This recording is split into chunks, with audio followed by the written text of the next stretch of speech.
magaalada Toronto ee dalka Canada ee lagu soo gabagabeeyay koob isboorti oo la magacaabay Somali Week kaasoo sanadkiiba mar lagu qabto magaalada Toronto ee dalka Canada. koobkan oo lagu magac daray sanadkan Nuur Cabdi Xaaji Nuur Sharkey oo kamid ah kooxdii horseed ee xulka qaranka kubadda cagta Soomaaliyeed oo dhawaatan ku geeriyooday magaalada Muqdisho ee dalka Soomaaliya.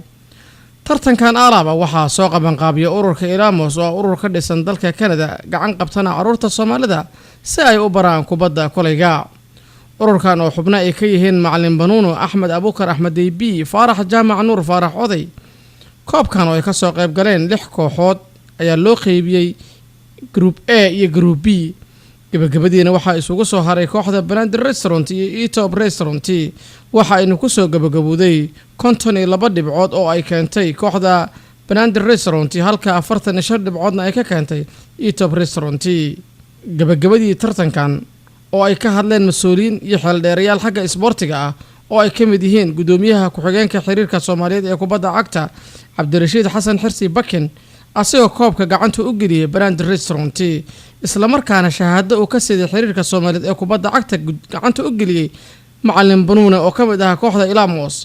sidoo kale koobkan oo abaalmarina iyo shahaado sharaf lagu bixiyay inta uu socday waxaa ka soo qayb galay shakhsiyaad caan ku ah isboortiga isaga kala yimid guud ahaanba waqooyiga Mareykanka kuwaasoo ka koobnaa rag iyo dumarba.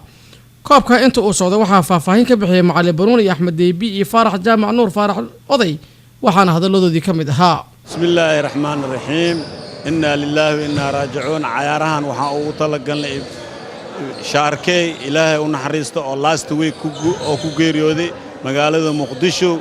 cayaarahan tartankan Somali Week waxaan ugu talagalnay Sharkey insha Allah haduu ilaahay yira.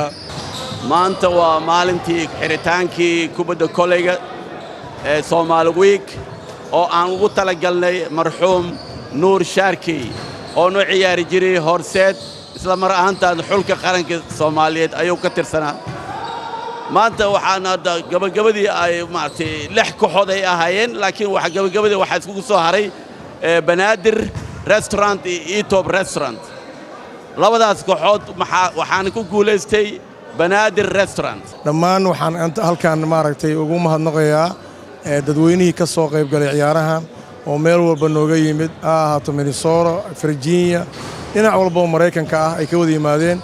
aad baan maaragtay ugu mahadnaqayaa iyo dadkii soo qaban qaabiyay ciyaaraha oo aniga aan ka mid ahay Axmed Dey, Bruno, Xasan Tuke, Ragi Daoud, Liban. mahad Arabo Ali, Television ka Universal Toronto.